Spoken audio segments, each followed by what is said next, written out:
നമസ്കാരം സുഹൃത്തുക്കളെ, നമ്മൾ കൊല്ലം വഴി ഇങ്ങനെ പോയപ്പോൾ കണ്ടതാട്ടോ. ഇപ്പോൾ പറഞ്ഞാൽ ഈ റോഡിൽ നിന്ന് കാണുമ്പോൾ നല്ല ഭംഗിയുണ്ട്. അപ്പോൾ ഇത് ജഡായു എർത്ത് സെന്റർ എന്ന് പറഞ്ഞ ഒരു ഗവൺമെന്റ് സ്ഥാപനമാണ്. ഗവൺമെന്റ് പറഞ്ഞാൽ ഒരു ടൂറിസ്റ്റ് പ്ലേസ് ആണ്. ഇവിടെ നമ്മൾ നടന്ന് കയറാനാണെങ്കിൽ 1000 അടി ഉയരമുണ്ട് കേട്ടോ. നടന്ന് കയറാനാണെങ്കിൽ 325 ഉറുപ്പ്യ ആവും.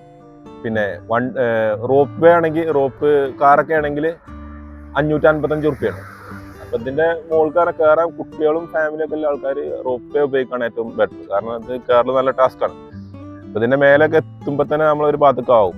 എവിടെയൊക്കെ ഏത് ഭാഗത്തൂടെ കാറ്റ് വരുന്നാല് ശ്വാസം വരുന്ന നമുക്ക് കഴിയൂല. ഞാൻ ഇവിടെ എത്തിയപ്പോൾ വേർത്ത് വിളിച്ചു, കാരണം മഴയൊക്കെ ഉണ്ടായിരുന്നു. എന്നാലും പിന്നെ അതിന്റെ മേലെ കയറി കഴിഞ്ഞാൽ നമ്മുടെ ആ ക്ഷീണങ്ങളൊക്കെ മാറിക്കിട്ടോ. കാരണം അതിന്റെ ഭംഗിയും പിന്നെ എത്രത്തോളം വലിയൊരു സംഭവമാണത്.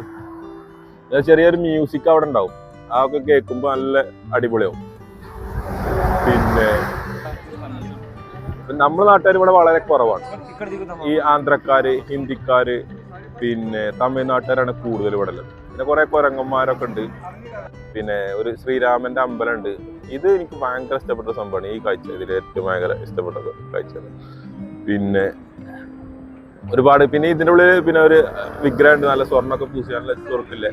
പിന്നെ കാൽപാദം ഉണ്ട് ഇവിടെ സ്വാമിന്റെ. അങ്ങനെ കുറെ കാര്യങ്ങളുണ്ട്. നമുക്ക് ജീവിതത്തിലൊന്ന് കണ്ടിരിക്കേണ്ട സ്ഥലമാണ്. കേരളത്തിലായതുകൊണ്ട് നമുക്ക് പെട്ടെന്ന് നടക്കുന്ന സ്ഥലമാണല്ലോ. അപ്പോൾ എല്ലാവരും കാണാത്തവരൊന്ന് പോയി കാണണം കേട്ടോ. എത്രത്തോളം സൗന്ദര്യമുള്ള സ്ഥലമാണ്. പിന്നെ നല്ല വൃത്തിയാണ് അവിടെ.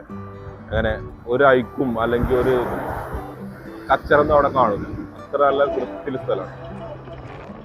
പിന്നെ എന്താ പറയാ, ലോകത്തിലെ ഏറ്റവും വലിയ പക്ഷി ശില്പമാണിത്. ലോകത്തിലെ ഏറ്റവും വലിയ. ഇപ്പോൾ കാണേണ്ടത് തന്നെയാണിത്.